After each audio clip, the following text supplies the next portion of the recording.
Angel Breeze, Mama Shay, Master of Disaster, the troublemaker.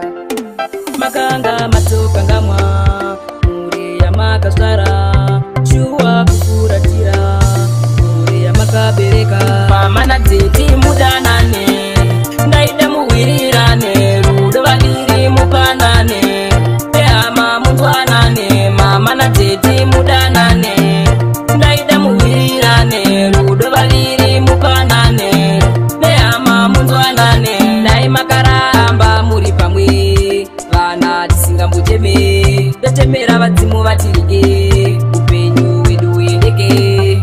Toda kutenda vetu mbuya, nesa vana kukumirwa, Mwari dai vachengeta, makore avo awedzerwa.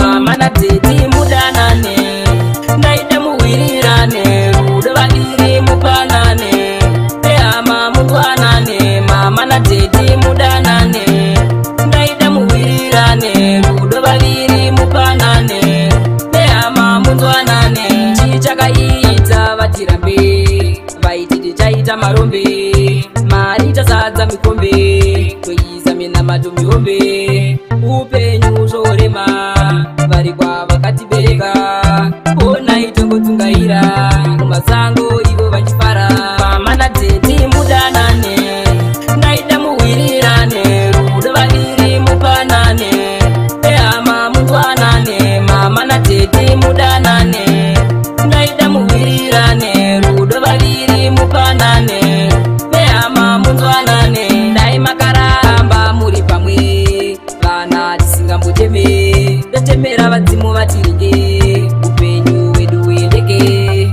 Toda kutenda vetu mbuya, nesa vana kukumirwa, Mwari dai vachengeta, makore avo awedzerwa. Mama na tete mudanane, naida muwirirane, rudo bagiri mupanane, ama mutwanane. Mama na tete mudanane, naida muwirirane, rudo bagiri mupanane, ama mutwanane. Chichakaita vatirambe, vaititi chaita marombe, mari tasadza mikombe, kuisa mina matomihombe.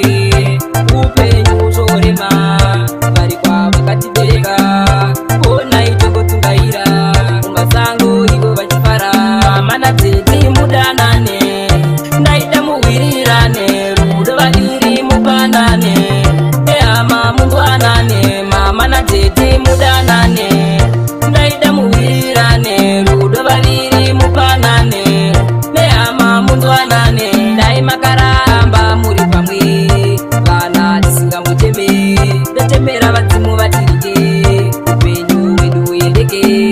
Toda kutenda vetu mbuya, nesa vana kukumirwa, Mwari dai vachengeta, makore avo awedzerwa. Mama na tete mudanane, naida muwirirane, rudo bagiri mupanane, ama mutwanane. Mama na tete mudanane, naida muwirirane, rudo bagiri mupanane, ama mutwanane. Chichakaita vatirambe, vaititi chaita marombe, mari tasadza mikombe,